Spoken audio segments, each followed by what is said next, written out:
আপনারা দেখছেন S media music ভূতের গল্পের আসর। ভিডিওটি কাল্পনিক, যা বাস্তবে কারোর সাথে মিল নেই। কোনো বিষয় বা বস্তুর সাথে মিল পাওয়া গেলে ক্ষমার দৃষ্টিতে দেখবেন। ধন্যবাদ। আজকে আপনাদের শোনাব শ্মশান ঘাটের ভূত। গভীর রাতে শ্মশান ঘাটের পাশ দিয়ে হেঁটে যাচ্ছিল রফিক। চারদিক নিস্তব্ধ, শুধু ঝিঁঝি পোকার একটানা ডাক আর দূরে শেয়ালের হাঁক শোনা যাচ্ছে। ভয়ে রফিকের গা ছমছম করছিল। হঠাৎ তার চোখে পড়ল শ্মশানের এক কোণে একটা আবছা ছায়া নড়াচড়া করছে।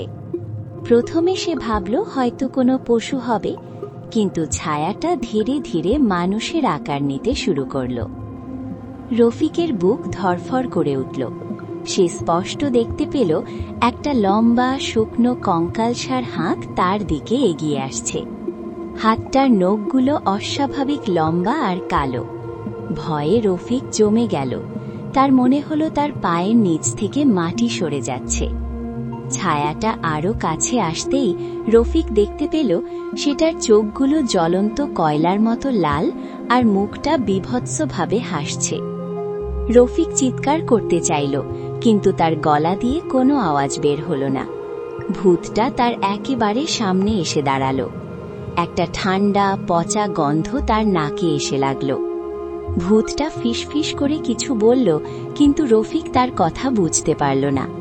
ভয়ে তার শরীর অবশ হয়ে আসছিল। একসময় রফিক জ্ঞান হারালো। পরদিন সকালে গ্রামের লোকজন তাকে শ্মশান ঘাটের পাশ থেকে উদ্ধার করল। রফিককে যখন জিজ্ঞাসা করা হলো কি হয়েছিল, সে শুধু অস্ফুটে বলল, ভূত, শ্মশান ঘাটের ভূত। সেই ঘটনার পর থেকে রফিক আর কোনোদিন রাতে শ্মশান ঘাটের পাশ দিয়ে যায় না। ভিডিওটি দেখার জন্য আপনাকে ধন্যবাদ। প্রতিদিন নতুন ভৌতিক গল্প পেতে লাইক, কমেন্ট, শেয়ার এবং সাবস্ক্রাইব করবেন আমাদের চ্যানেলটি। দেখা হবে পরের কোনো ভৌতিক গল্পে।